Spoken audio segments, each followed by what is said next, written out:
যে ওনার নিরাপত্তার প্রয়োজন হলে আমাদের এক্সফোর্স অ্যাসোসিয়েশনের স্নাইপার আছে, কমান্ডো আছে, এয়ার ফাইটার আছে, আমরা নিরাপত্তা দিতে প্রস্তুত আছি।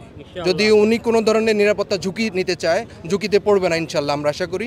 72 ঘন্টার মধ্যে যে আসবে যে প্রোপাগান্ডাটা শুরু হয়েছে, এটা আসলে জাস্ট আমরা বলবো যে হলো বি টিমের একটা প্রোপাগান্ডা। 72 ঘন্টার মধ্যে যে আসবে যে প্রোপাগান্ডাটা শুরু হয়েছে, এটা আসলে জাস্ট আমরা বলবো যে হলো বি টিমের একটা প্রোপাগান্ডা।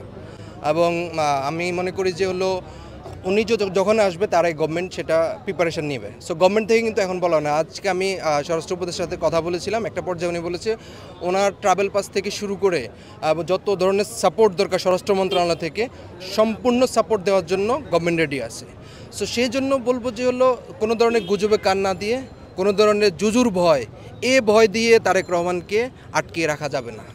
এবং এই শুধু এটা আমি কোনো দল করি না, কিন্তু আমি এই দেশের মানুষের জন্য বলবো, কারণ আমাদের এই দেশের স্টেবল সিচুয়েশনের একমাত্র এখন গণতান্ত্রিক উপায় হলো তারেক রহমান দেশে আসা এবং ইলেকশনে পার্টিসিপেট করা। এবং সেটার জন্যই আজকে 18 কোটি মানুষ আমাদের, বিশেষ করে জুলাই অভ্যুত্থানে যারা শহীদরা যে রক্ত দিয়েছে, সেই রক্ত শুধু একটি কথায় বলে যে আমরা একটি দেশে স্টেবল সিচুয়েশন চাই।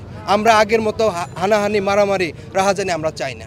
তারেক রহমানের বিষয়টা আমরা এক্সপোর্টস অ্যাসোসিয়েশন মনে করি যে তারেক রহমানের বাংলাদেশের যে নিরাপত্তা কনসার্ন, উনি যদি সেই নিরাপত্তা কনসার্ন উনি মাথায় না নিয়ে উনি দেশে চলে আসুক।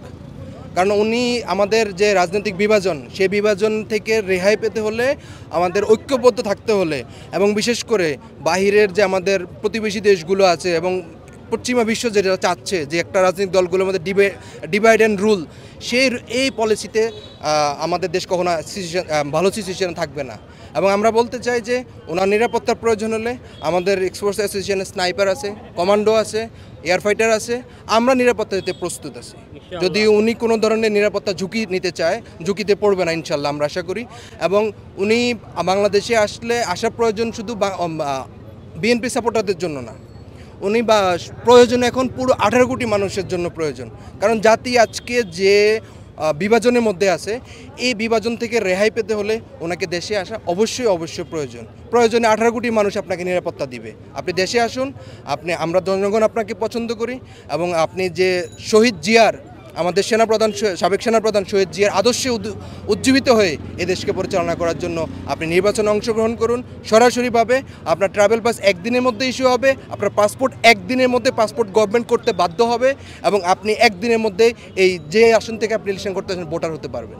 ধারণা করাটাও কিন্তু এক ধরনের গুজব। সো আমি ধারণা করতে চাই না এই মুহূর্তে, বাট আমরা যেটা বিশ্বাস করি যে উনি খুব শীঘ্রই এই দেশের 18 কোটি মা বোনদের জন্য উনি খুব শীঘ্রই দেশে আসবেন ইনশাআল্লাহ।